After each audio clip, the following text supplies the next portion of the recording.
SHX has been relatively quiet compared to XRP, but under the surface, there actually has been movement, especially around institutional payment infrastructure, compliance, and cross-chain expansion.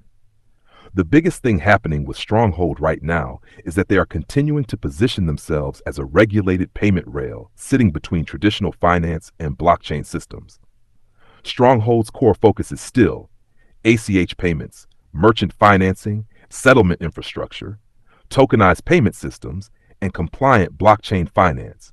What's important is that SHX is not trying to become a meme coin or a pure retail ecosystem. It's trying to become infrastructure. One of the biggest recent developments is the new bridge between SHX and the XRP ledger ecosystem. Stronghold launched a cross-chain bridge using Axelar and Squid Router that now allows SHX to move into XRPL environments. That matters for several reasons. XRPL is heavily targeting institutional finance, RUSD and tokenized assets are growing there, and SHX is now attempting to position itself alongside that compliant liquidity ecosystem. In other words, SHX appears to be trying to connect Stellar, Ethereum, and XRPL into one larger payment and settlement architecture.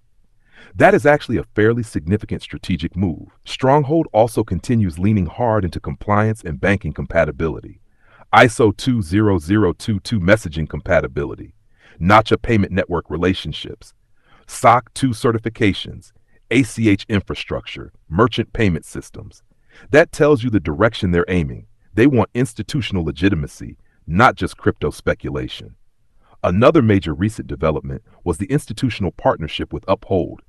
Through that partnership, institutional Uphold clients can now access SHX for OTC markets, DeFi liquidity, merchant financing systems, and settlement infrastructure. That partnership is probably the biggest real institutional signal for SHX recently. There's also evidence Stronghold is trying to expand internationally. They pushed into Japan recently with a Stronghold Japan launch and community outreach campaign. Now, the realistic side. SHX is still a small-cap infrastructure project. It does not currently have the visibility, liquidity, or institutional scale of XRP, XLM, or Chainlink. The market still treats it as a niche project. But what makes SHX interesting is this. It sits in the exact same narrative that is becoming massive in 2026.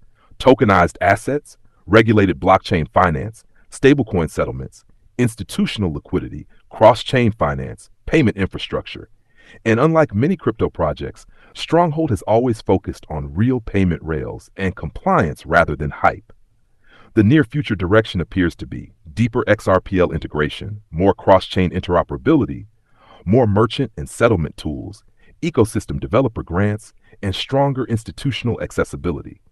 The real question for SHX now is adoption. Can they actually onboard banks, payment processors, merchants, fintech companies, or tokenized asset platforms into using SHX infrastructure at scale? Because if institutional tokenization and blockchain settlement continue growing, projects like SHX could potentially benefit simply by already being built around compliance and payment infrastructure years before the market narrative fully matured.